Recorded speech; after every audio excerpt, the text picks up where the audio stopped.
I never thought much about Reddit beyond the usual scrolling. It was just a way to pass the time, reading random posts, getting lost in deep dive threads about conspiracy theories, unsolved mysteries, or those eerie glitch in the Matrix stories. But I never expected to be at the center of one. It started on a slow evening.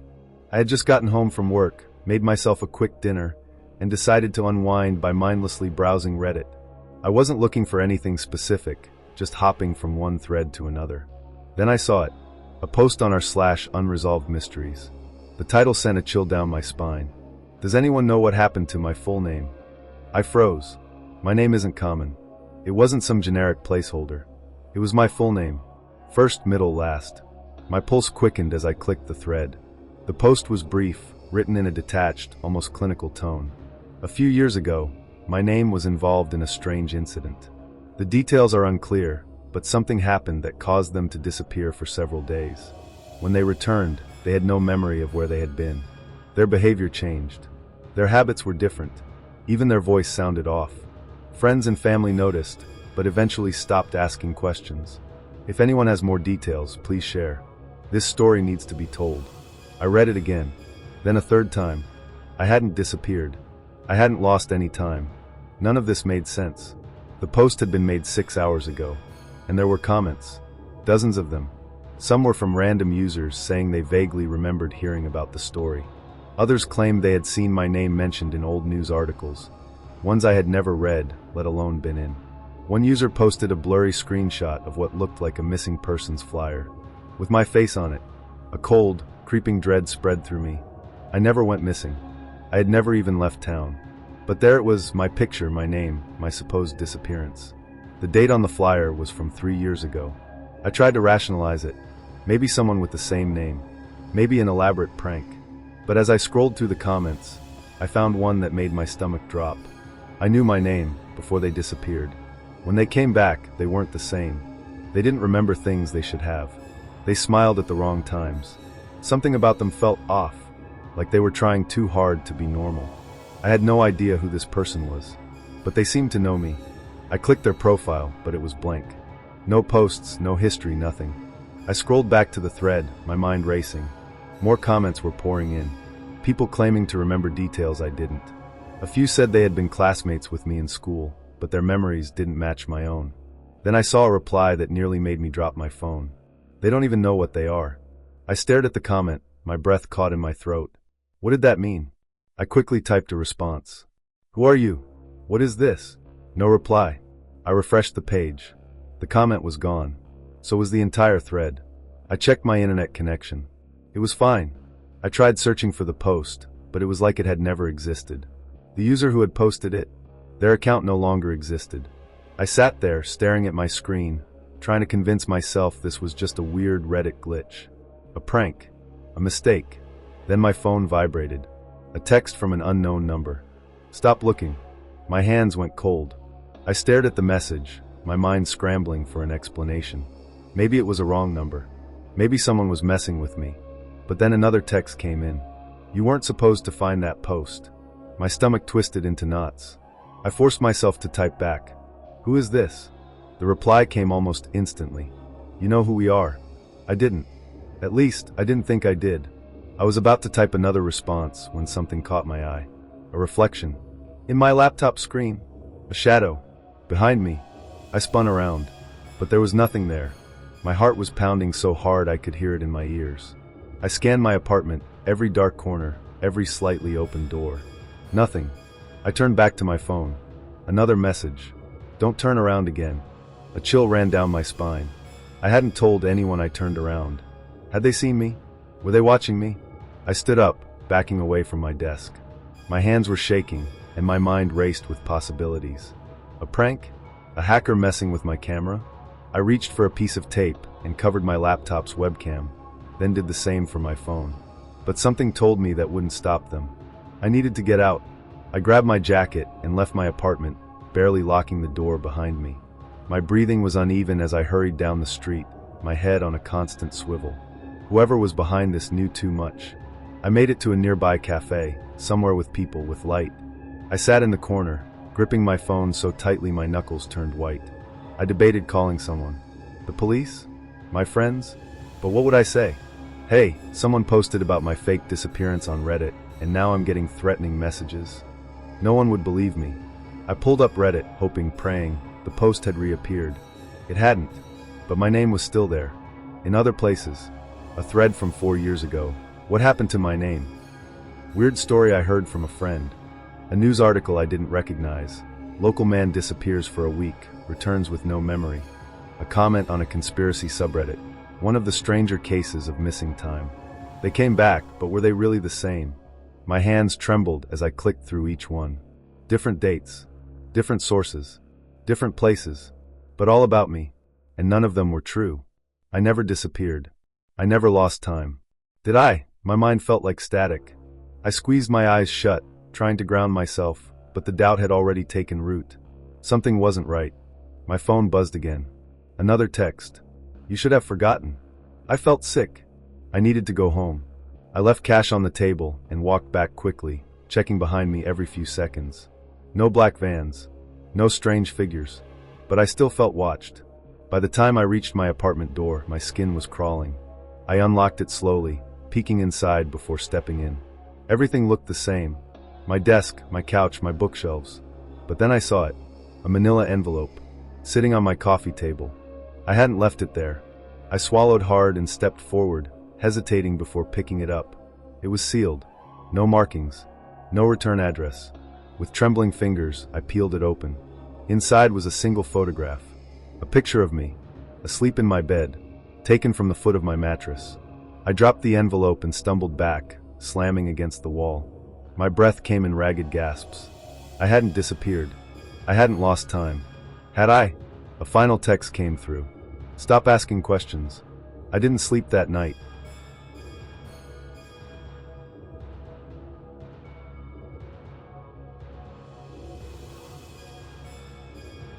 I sat in my apartment, every light on, gripping a kitchen knife like it would somehow protect me from whatever had found me. The photograph still lay on the coffee table where I had dropped it. I refused to touch it again. Sleep was out of the question. Every creak, every shift of the air made me jump. My eyes burned from exhaustion, but I couldn't bring myself to close them. I checked my phone for the 100th time, scrolling through the Reddit threads, the old news articles, anything that might make this make sense. Then I saw something new. A private message. It was from an account with no name, no profile picture. You need to leave now. I stared at it, my body frozen. Leave? Leave where? Before I could even think about responding, another message popped up. They're coming. A knock at the door. Soft. 3 taps. I nearly dropped my phone. My breath caught in my throat. I moved as quietly as I could, standing up and backing toward the hallway. The knife felt useless in my grip, but I held it anyway. The knocks came again, this time more forceful. I stayed completely still. My apartment was silent. The air was thick with tension. Then my phone vibrated again. I glanced down. Another message. Don't open it. As if I needed the warning. I tiptoed to my bedroom, locking the door behind me. My mind was racing. Who was outside? What did they want? I pressed my ear against the door, straining to hear anything. Footsteps. Slow. Deliberate. Moving away. Then nothing. I don't know how long I stood there, holding my breath. When I finally gathered the courage to move, I crept back to the living room. The apartment was empty. The hallway was empty. But the envelope was gone. My stomach dropped. Something was messing with me, watching me, testing me, and I had no idea what would happen next. Another buzz from my phone. I hesitated before looking. You need to remember. Remember what? I sat down, running a hand through my hair. This was too much. The Reddit post, the texts, the photograph, the warnings. Something had been erased. From my past, from my mind. And now, whoever did it was making sure I didn't dig too deep. But it was too late for that. I was already in too deep. I scrolled back through the Reddit post, scanning every word, hoping I had missed something, some hint, some clue that would explain what was happening. But it was the same as before. It read like a diary entry. My life, my routine, even things I had never told anyone. The way I set my alarm 5 minutes early, so I wouldn't be late for work. The exact brand of coffee I drank every morning. The fact that I always checked the locks twice before going to bed. I swallowed hard. Someone knew everything about me. I scrolled down to the comments. There weren't many. Most were the usual. Creepy but probably fake. Opie's got a stalker, lol. Someone's messing with you, dude. But one comment stood out. A single reply from the same blank account that had messaged me earlier. You're looking in the wrong place. Check your email. My hands were shaking as I switched tabs. Inbox, one new message. The subject line was blank. I hesitated, my finger hovering over the mouse. Then I clicked. The email contained a single attachment. A video file. No text. No explanation. Just the file.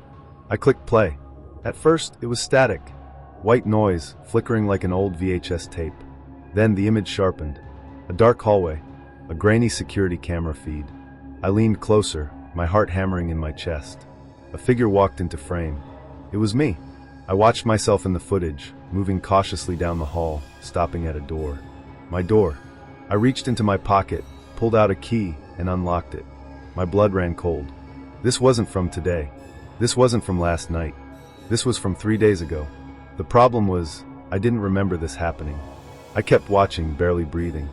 In the video, I stepped inside my apartment. But just before the door shut, something moved behind me.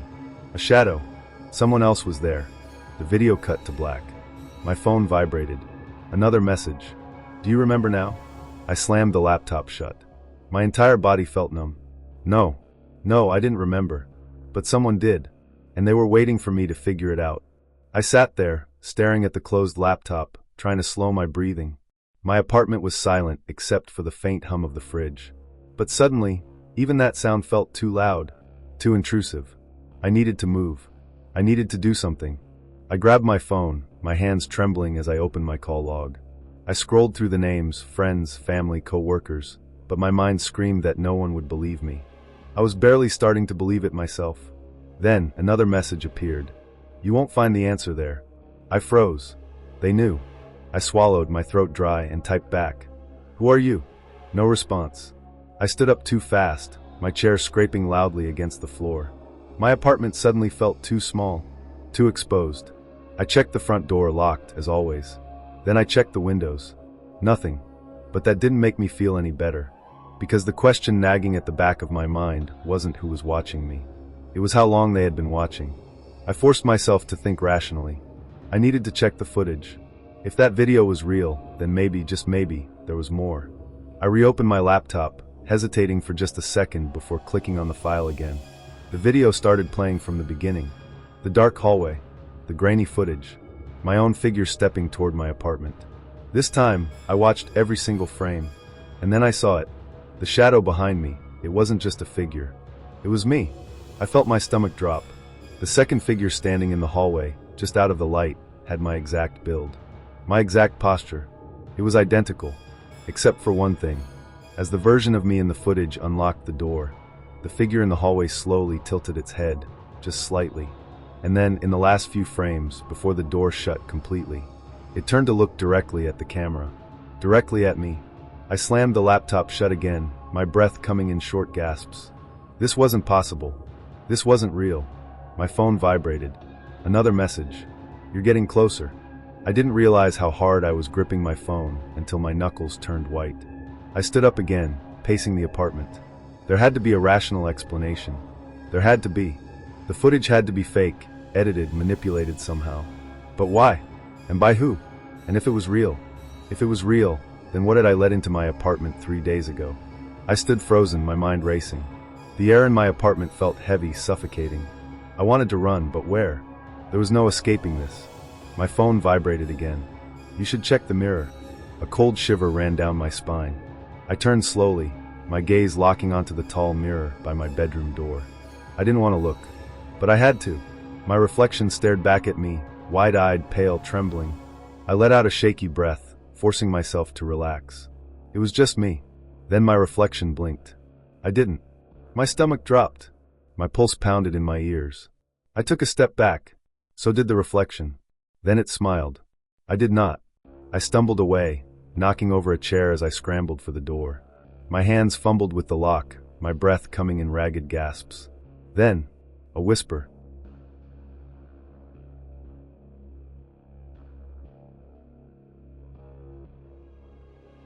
Not from my phone. Not from behind me. From the mirror. You let me in. I slammed the door behind me and ran. I don't remember how long I ran. My feet pounded against the pavement, my lungs burned, my vision blurred. I didn't stop until I reached a crowded street, where the bright lights and distant chatter felt like a lifeline. My phone buzzed one last time. I hesitated before looking. "It's okay. I'll take care of your life now." The text was followed by a photo. My apartment, the door slightly open, and someone standing inside. Someone who looked exactly like me. Was this story real, or just another dark web mystery? Let me know in the comments. If you love creepy stories, don't forget to like this video and subscribe for more terrifying tales. But remember, some stories should never be when found. My phone buzzed. Half asleep, I squinted at the screen. It was from my best friend, Ethan. "Bro, I found something insane on the deep web. This is not a joke. Do not go looking for it. I mean it." My heart skipped a beat. Ethan wasn't the type to mess around. He was a tech nerd, always diving into weird parts of the internet. But this was different. A second message popped up. "I'm serious. If you see a link called the Red Room 72, don't click it, no matter what." Then, just before I could reply, he sent one last text. "I think they're watching me." And then, nothing. Silence. I called him immediately. No answer. I tried again. Straight to voicemail. I didn't know it at the time, but that was the last message I would ever get from Ethan. And it was only the beginning. A link to nowhere. The next morning, I went straight to Ethan's place. His car was still parked outside. The lights in his apartment were off. But when I knocked on the door, nothing. I called him again. Still voicemail. Something was wrong. Ethan wasn't the kind of guy to just disappear. And that message, "I think they're watching me," it played in my head over and over. That's when I made my first mistake. I opened my laptop. Ethan and I had shared a bunch of links over the years, random forums, conspiracy sites, weird deep web pages. If he had found something dangerous, it had to be in our chat history. I scrolled up, and then I saw it. A message from 2 nights ago. A simple link. Red Room 72. Onion. I hesitated. I wasn't stupid. I knew the deep web was a place you didn't just wander into blindly. But something about Ethan's last text, the fear in his words, I had to know. So, I copied the link, opened Tor, and clicked. The live stream. The page loaded instantly. A pitch black screen, nothing else. For a second, I thought the site was broken, but then text appeared, red, glowing. "Welcome to Red Room 72. I swallowed hard. My stomach twisted. A video feed flickered on. The quality was grainy, like an old security camera. At first, it just showed a dark, empty room. Concrete walls, a single metal chair in the center. Then, something moved. A figure stepped into the frame. I stopped breathing, because the person on the screen was Ethan. The game begins. Ethan was blindfolded, tied to the chair. His head hung forward like he was unconscious. I slammed my laptop shut. My heart was pounding. This wasn't real. It couldn't be real. But I had seen him. I knew it was him. My phone buzzed. A new message. From an unknown number. "You shouldn't have clicked the link. No." My hands were shaking. I stared at the message. The screen felt like it was burning into my eyes. "You shouldn't have clicked the link." I swallowed hard. My instincts screamed at me to turn my phone off, to close my laptop, to pretend none of this had ever happened. But I couldn't. Not when Ethan was still out there. With a deep breath, I opened my laptop again. The Red Room 72 site was still there, still live. Ethan was moving now, his head lifted slightly. He looked groggy, like he had just woken up. His mouth was gagged, his arms and legs were tied to the chair. Then new text appeared on the screen. Rules of the game. 1. The player has 60 minutes. 2. The audience decides what happens next. 3. The player may only leave if they win. My blood ran cold. Audience? Then I saw it. A chat box on the right side of the screen. Hundreds of people were watching, and they were voting. Break a finger, 78%. Cut his cheek, 14%. Let him go, 8%. I felt sick. The timer at the top of the screen read 59 to 43. The countdown had begun, and Ethan was running out of time. He whispered. I had to do something. I scrambled to type in the chat. Stop. Let him go. Call the police. Nothing happened. The chat kept moving. More votes. More people laughing. Then something changed. Ethan moved again. He wasn't just shifting, he was struggling. His head turned slightly. And then, beneath his blindfold, his lips moved. At first, I thought I was imagining it. But then, he did it again. He was whispering something. I turned up my volume. Static. The sound was distorted, almost like it had been altered. But I could make out one word that made my stomach drop. Run. The second message. My phone buzzed again. Another message from the unknown number. You have been chosen. My breath caught in my throat. Check your front door. I froze. Number. No. This was a joke. A sick joke. Slowly, I stood up. Every nerve in my body was screaming, don't do it. But I couldn't stop myself. I walked to the door, put my hand on the knob. I wasn't ready for what I saw.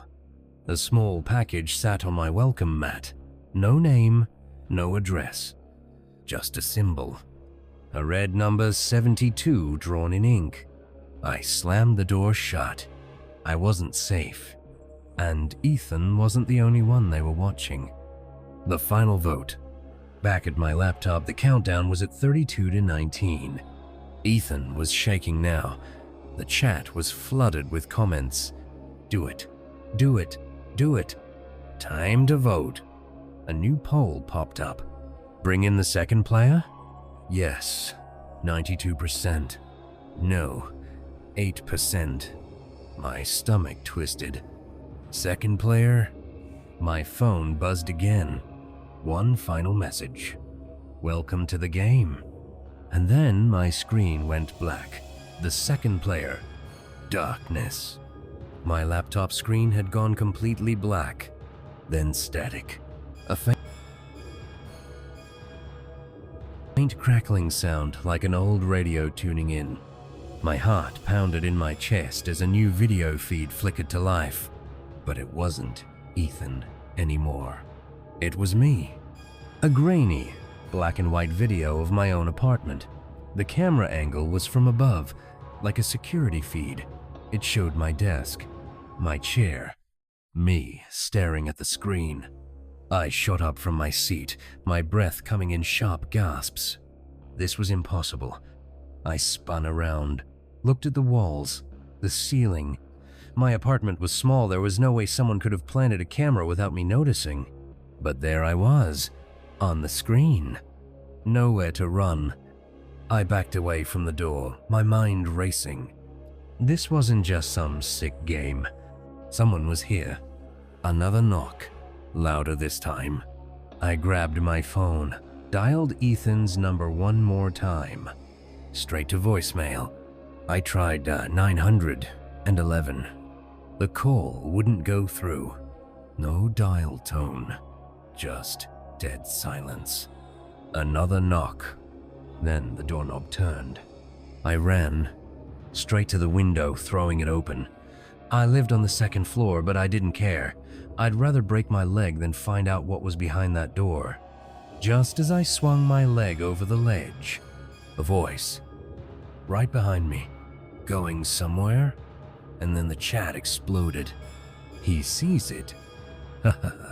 He's panicking. This is great. Let's vote. Another poll appeared. Should we bring him in? Yes. 96%. No, 4%. The countdown timer flashed red. 1952. A loud knock echoed through my apartment. I wasn't alone anymore. The masked man. I didn't look back. I jumped. The impact sent a jolt of pain through my ankle, but I pushed myself up, forcing my legs to move. I sprinted down the alley, my heart slamming against my ribs. Behind me, heavy footsteps followed. They weren't running. They didn't need to. Whoever was chasing me knew I had nowhere to go. I turned a corner and nearly slammed into someone. A tall figure, dressed in black. A mask covering their face. The same red 72 was painted across it. I stumbled back, but they didn't move. They just tilted their heads slightly like they were studying me. Then, they lifted a phone to their ear, and my phone rang. The only way out. I didn't answer. I couldn't. But the masked figure did. They spoke in a voice that was calm, almost friendly. "It's time to play, player 2. Then they held up something in their other hand. A blindfold. The same kind Ethan had been wearing. I took a step back, my pulse hammering in my ears. "No," I whispered. "I'm not playing." The masked figure sighed. "You already are." And then blackness, waking up in the game.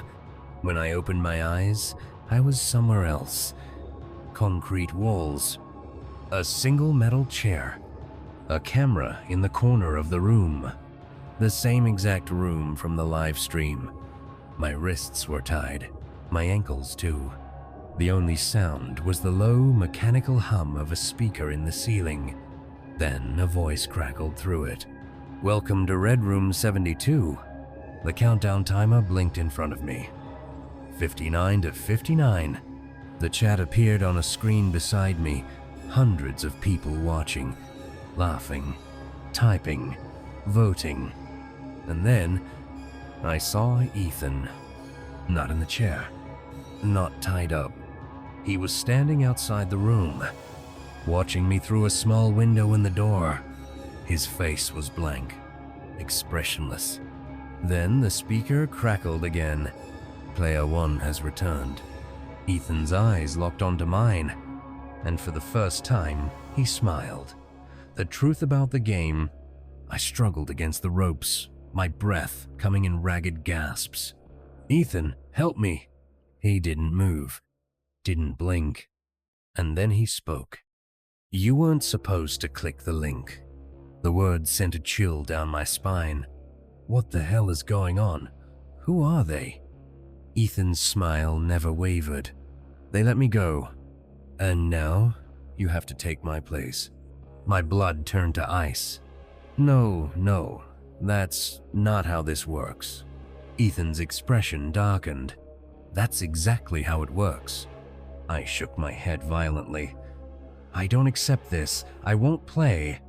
Ethan tilted his head. "That's what I said too." And yet there we are. The chat was going wild now. Break his hand. 67%. Slice his arm. 22%. Let him go. 11%. I couldn't breathe. The speaker crackled again. The audience has spoken. The door opened. Footsteps. Someone was coming in.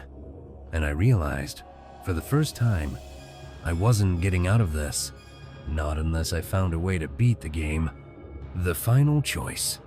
The footsteps grew closer. My heart pounded so hard I thought it would burst. Then Ethan stepped forward. He bent down, whispering just loud enough for me to hear. "There's only one way out." My mind raced. Was he telling me to play along, to fight back? The masked figure approached, carrying something in their hand. A knife. I had seconds to decide. Play the game or break the rules? I clenched my fists. And I made my choice. The aftermath? I don't remember everything that happened next. Just flashes. Pain. Darkness. A door opening. Running. I woke up in my apartment. No blindfold, no ropes. Just me, lying on the floor, my laptop still open. The Red Room 72 site was gone. No trace of it anywhere. Ethan's number disconnected.